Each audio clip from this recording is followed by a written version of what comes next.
Yes, hello everyone. I welcome you all to this new session of Daily News Digest. आज 4 नवंबर है और एक Indian express का article से मैं शुरू करना चाह रहा हूँ आज। The article basically is on the Balfour declaration और 107 साल हो गए हैं इसको एग्जैक्टली और नवंबर 2 ऑफ 1917 को Balfour declaration was basically made. क्या है ये इसकी स्टोरी इसकी history? We are trying to understand this because this is something which is always a hot topic and at the moment is very much in news because of this Israel Palestine issue. इसको देखते हैं। Arthur James Balfour was the British Foreign Secretary जिनके नाम पे ये बेलफोर declaration बना है। He was also known as Bloody Balfour because Ireland में इन्होंने काफी ब्रूटली एक रिवोल्ट को सप्रेस किया था। लेकिन इसके लिए नहीं जाना जाता, इनको जाना जाता है बेसिकली जो जूइश होमलैंड का ऑफर दिया था इन्होंने पैलेस्टीन पैलेस्टीन में to the Jewish community. This is what he's basically remembered and known for. And what is so special about this Balfour Declaration? Why is it such a controversial issue? थोड़ा सा इस article में लिखा हुआ है। इनकी individual history अगर नहीं भी जाने तो चलेगा, कोई प्रॉब्लम नहीं है। बट ये पता होना चाहिए कि जब इसने 1971 17 के बाद इस बात पे एम्फेसाइज करना शुरू कर दिया कि Jewish people also deserve a homeland for themselves. अब याद रखिए 1917 की बात हो रही है। Hitler and his Nazi ideology have not been established as of now, but Jewish लोगों को इस बात का खतरा पहले से हो गया था कि they are going to be persecuted in Europe और उनको भगाया जा सकता है, हटाया जा सकता है। तो उसको ध्यान में रखते हुए they started moving and vociferously demanding for their rights. तो वो अपनी राइट्स मांगना शुरू करते हैं और ब्रिटिश गवर्नमेंट ने उनको एक तरह से एक सपोर्ट दिया। जायनिस्ट, एक शब्द लिखा हुआ है यहाँ पे, जायनिस्ट का मतलब है ज्यूइज्म से रिलेटेड, ज्यूइश आइडियोलॉजी को प्रमोट करने वाला। तो उनको सपोर्ट मिला और अल्टीमेटली फिर बात निकल के आई कि अगर कोई नया स्टेट स्टैब्लिश होगा, we are going to try and establish a new state in the then Palestinian territory and British are going to support that state. क्योंकि यूरोप में इनका परसिक्यूशन तब रुकेगा जब इनके पास खुद की एक स्टेट होगी। That was the logic air. And this declaration basically was issued during the first world war. 1917 की बात हो रही है बिकॉज फर्स्ट वर्ल्ड वॉर चला था जुलाई 18 1914 से लेकर नवंबर 11 1918 तक। और जायनिस्ट मूवमेंट भी इसी के आसपास पावरफुल होती जा रही है। एक इंडिविजुअल का नाम यहाँ पे लिखा हुआ है, थियोडोर हर्ल्स। ये नाम थोड़ा टफ है प्रोनाउंस करने में बट याद रखना चाहिए आपको। He is also considered to be the father of the Zionist movement, जो चाहते थे कि दोबारा से जूइश ग्लोरी, जूइश स्टेट इसको बनाया जा सके। अब ये बेसिकली इसके पीछे का कारण था। एंड जो सेकेंड वर्ल्ड वॉर होता है उसके बाद आप देखते हैं कि Britain though had won the second world war but was not the most strongest power. तो अमेरिका और रशिया का सपोर्ट चाहिए था ब्रिटेन को। तो Britain hope that they would persuade their governments to stay in the war till the allies wall. And फिर इसके बाद geographically control over Palestine too was very much critical in guarding the Suez Canal and thus the prize imperial colony of India. तो कहीं ना कहीं इसके पीछे सिर्फ एक अश्योरेंस नहीं था, there were some practical diplomatic considerations as well because Palestine Suez canal के पास है और पैलेस्टीन पे ब्रिटेन चाहता था अपना खुद का एक कंट्रोल रखना। तो then this particular issue came into significance. इसके बाद हमने यहाँ पे अभी तक जो बेलफोर डिक्लेरेशन का सिग्निफिकेंस है अभी क्यों न्यूज में है, because ultimately the Palestinian land was bifurcated between Israel and the so called Palestinian state. और इस वजह से हुआ ये कि सिंस ये लैंड बाइफरकेट हुई, Israel became the first state which can be considered to be a Zionist sort of state। और बाद में फिर इनका एक्सपेंशन होना शुरू हुआ। तो आप देखेंगे कि योम किपुर वॉर, 7 days वॉर, ये सब बाद में होते हैं। And ultimately Israel starts gaining a lot of territory and आसपास के इलाके, जैसे योम किपुर वॉर में इजिप्ट के कुछ इलाके ले लिए, सीरिया गोलन हाइट्स ले लिया। तो फिर this particular issue became so contentious that it still continues to resonate. And फिर एक इशू और था, वो था जेरूसलम से related, which students should make a note of. Jerusalem is considered to be a very significant, a very precious hello. site for every country. And हाँ sir. Oh, the reason for Jerusalem being such a significant क्या country किया? is that it basically has uh, अच्छा।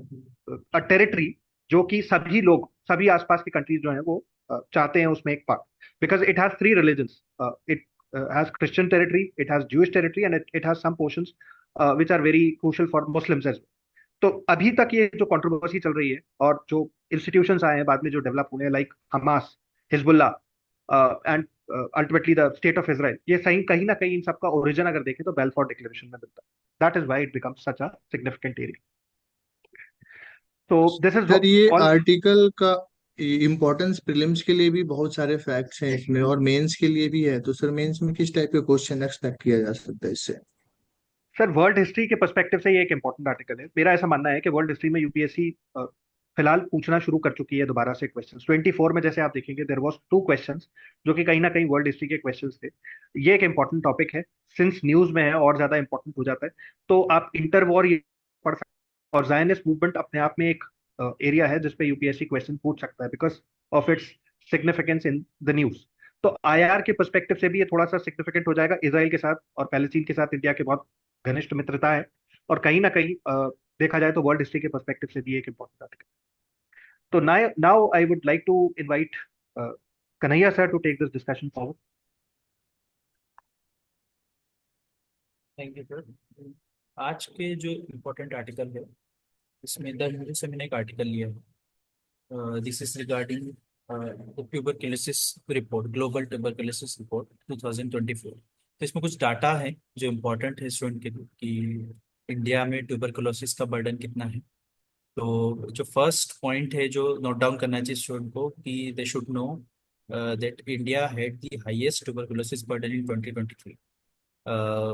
इसमें भी जो around this more than 50% जो cases हैं वो कुछ लिमिटेड जस्ट 5 कंट्रीज में लिमिटेड है, जिसमें इंडिया का जो कंट्रीब्यूशन है वो अराउंड 26% है। तो ये एक इम्पॉर्टेंट डाटा हो जाता है। इसको हम इंट्रोडक्शन में यूज़ कर सकते हैं, हमारे आर्ग्यूमेंट्स में यूज़ कर सकते हैं मेंस के लिए। एट द सेम टाइम ये प्रीलिम्स में भी पूछा जा सकता है। इसके अलावा यहाँ पर डाटा दे रखा है कि क्या प्रोग्रेस हुआ है। तो इंडिया में हम देखेंगे कि जो डेथ्स है, तो जैसे फर्स्ट चार्ट यहाँ पर आप देख रहे हो जिसमें 26% है, और कंट्रीज का कंपैरिजन दे रखा है कि टॉप 5 कंट्रीज कौन सी है जहाँ सबसे ज़्यादा बर्डन है टीबी का। सेकंड चार्ट हम देखेंगे तो उसमें दे रखा है कि जो डेथ है वो कम होती जा रही है ड्यू टू टीबी। तो डेथ कैसे डिक्रीज हो रही है, जो 2010 से लेकर 2023 तक का इसमें कंपैरिजन दे रखा है, तो ये ट्रेंड इंपॉर्टेंट हो जाता है। नेक्स्ट हम देखेंगे कि relative to the total population भी जो है वो इंसिडेंस ऑफ टीबी डिक्रीज हो कंपेयर। जब हम पर एक कुछ पॉपुलेशन का परसेंटेज लेके हम देखें कि इतनी पॉपुलेशन में कितना है, तो वो रेट को हम देखेंगे तो वो डिक्रीज हो रहा है, ओवरऑल बर्डन जो है वो ज्यादा है।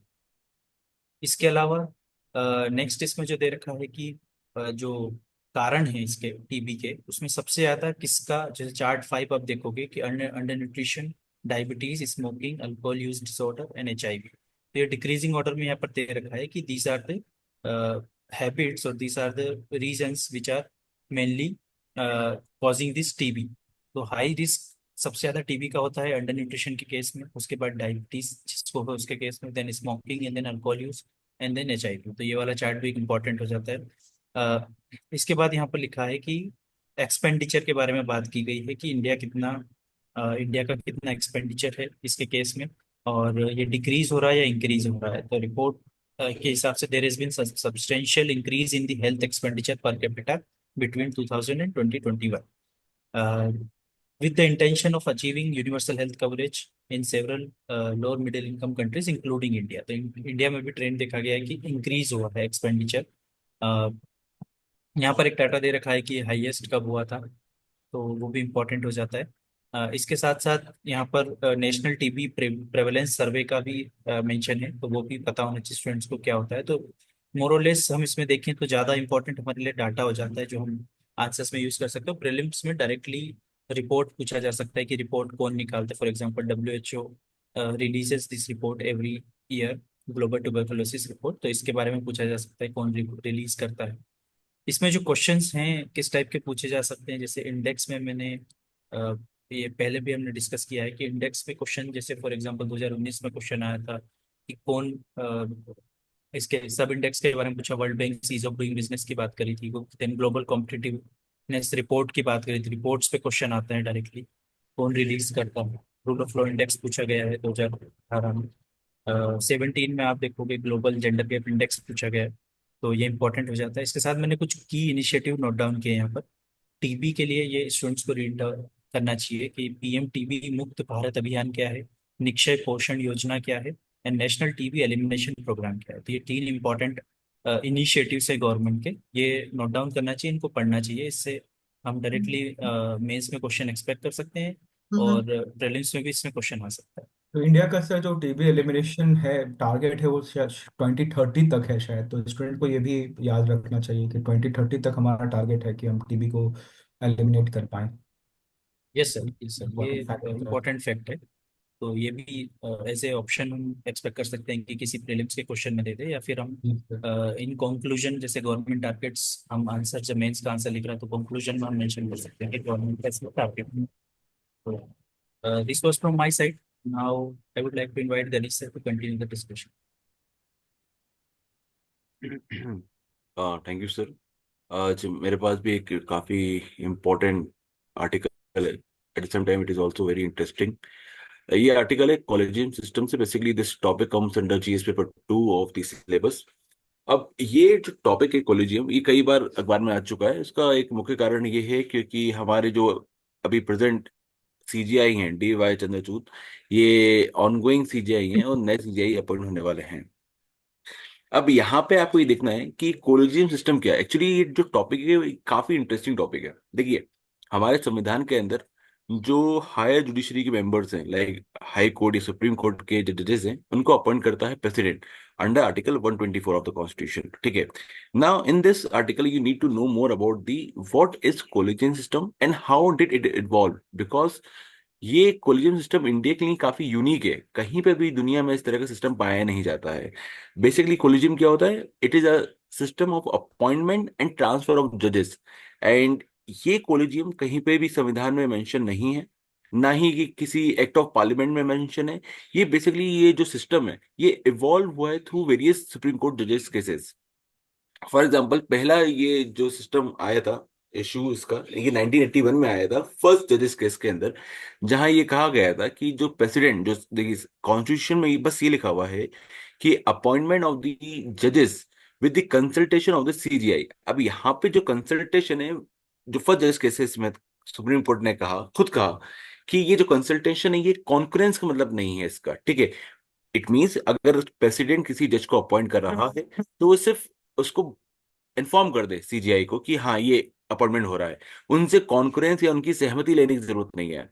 बट ये केस को वापस चैलेंज किया गया। फिर सेकंड जजेस केस आया 1993 के अंदर। इसमें ये सुप्रीम कोर्ट ने कहा नहीं नहीं, जो प्रेसिडेंट है उसको कॉन्फ्रेंस की भी जरूरत है। इट मींस उसको सहमति की भी जरूरत है सीजीआई की। और इस सेकंड जजेस केस में ही कोलिजियन सिस्टम को इंट्रोड्यूस किया गया और ये कहा गया सिर्फ सीजीआई नहीं, टू मोस्ट सीनियर जजेस of supreme court, CGI plus two senior most जजेस ऑफ द सुप्रीम कोर्ट की सहमति की जरूरत है अगर आपको अपॉइंटमेंट करना है किसी भी सुप्रीम कोर्ट के जज को।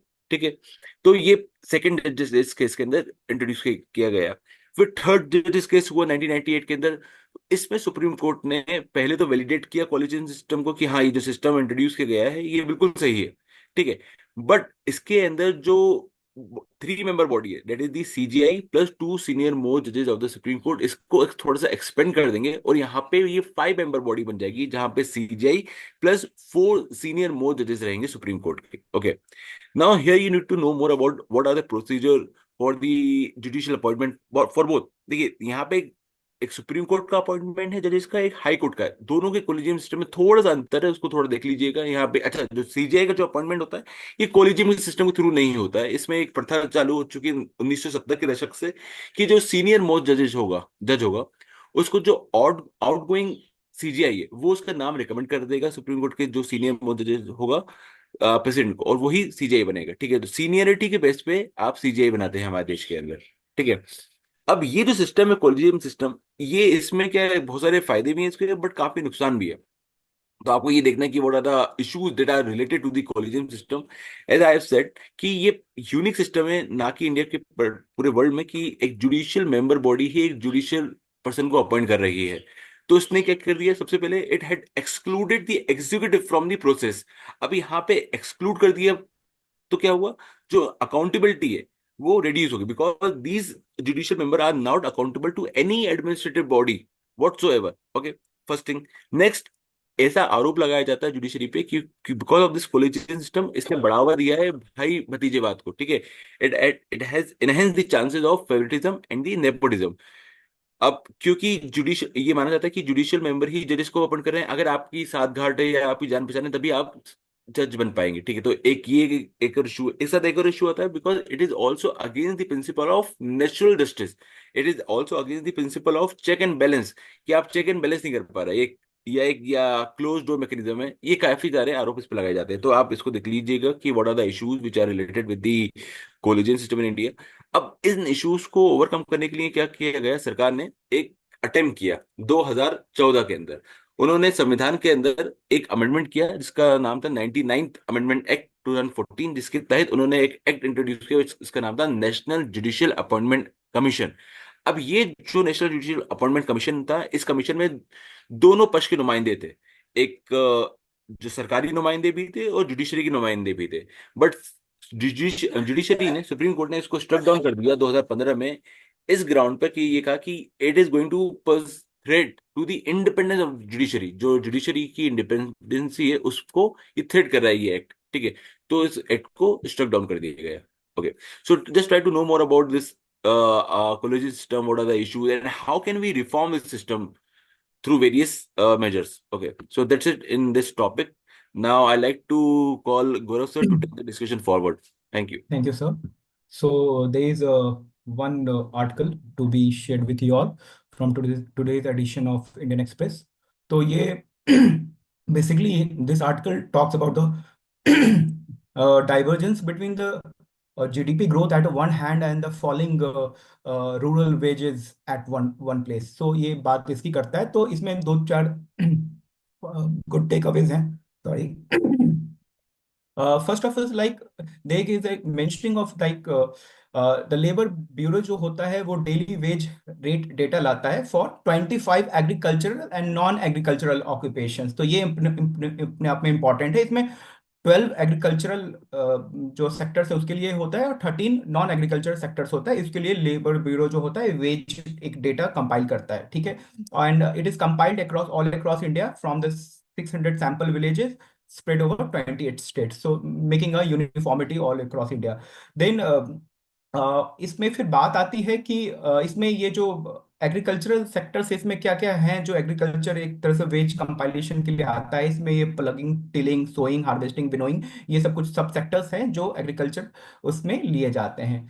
तो अब ये बात कर रहा है कि across the period of 2019-20 till 2023-24 there is a good growth in the GDP terms across India, but वो जो रूरल ग्रोथ है और इन द रियल टर्म्स जब इन्फ्लेशन हम इंक्लूड करते हैं तो वो दैट इज वेरी स्टैग्नेंट, कहीं कहीं माइनस में भी जा रहा है। तो वी कैन सी दैट 0.2 है and -0.4 for rural and 0.2 for agricultural wages.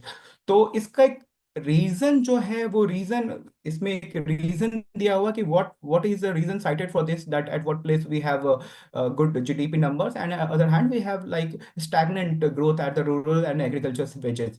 So there is a reason that women workforce has started coming more and more in numbers. तो जो वुमेन वर्कफोर्स आई है, लेबर फोर्स पार्टिसिपेशन रेट उनका बढ़ा है, तो उससे क्या हुआ है कि एक मार्जिनल प्रोडक्टिविटी है वो अपने आप में कम हुई है। तो we can see that there is a data given, this data is important if you want to note it down. ये आप कहीं लिख सकते हैं कि वुमेन का जो एक पार्टिसिपेशन हुआ है वो बढ़ा है। तो इस तरह से एक लेबर इंटेंसिफिकेशन हुआ, एक डिसगाइज्ड अनएम्प्लॉयमेंट का जो एक सिनारियो है वो क्रिएट हुआ है अपने आप में। That is because the women are willing to work for like not, वो ज्यादा डिमांड नहीं कर रही है, कुछ कम पैसे में ही वो काम करने के लिए विलिंगनेस दिखा देती है। तो इस तरह से जो स्टैग्नेंसी है ग्रोथ की एक रीजन है, ये बताया जा रहा है। Then there is a labour force participation rate क्या होता है, ये अपने आप में इंपॉर्टेंट है। There is like those between the age of 15 to 60 who are willing and seeking work. It's not like those working but willing and seeking to work. तो इसमें कुछ फिगर्स आते हैं, जैसे यूजुअल स्टेटस आता है, करंट वीकली स्टेटस आता है। तो ये सब चीजें हैं, स्टूडेंट नोट कर सकते हैं कि लेबर फोर्स पार्टिसिपेशन रेट कैसे कैलकुलेट किया जाता है। देन देयर इज लाइक कुछ गवर्नमेंट के स्कीम्स मेंशन्ड हैं कि ये जो लेबर फोर्स पार्टिसिपेशन रेट बढ़ा है, what is reason attributed to that. And there is like schemes like Ujjwala, Har Ghar Yojana, सौभाग्य योजना। सो these initiatives have freed the women from the household chores and they are now free to take part in the commercial activity, economic activity as well, and this had led the a surge of women in these activities. So this is a reason mentioned for like why there is a surge of women in the workforce, and there is like तो यही labour force participation. फिर हम दूसरा जो एक बात आ रहा है कि लेस जो एक इंडिया में ग्रोथ हो रहा है, it is more driven toward the services sector और कैपिटल इंटेंसिव सेक्टर की तरफ हो रहा है, रादर देन वेजेस और एम्प्लॉयमेंट वाले सेक्टर्स की तरफ हो रहा है।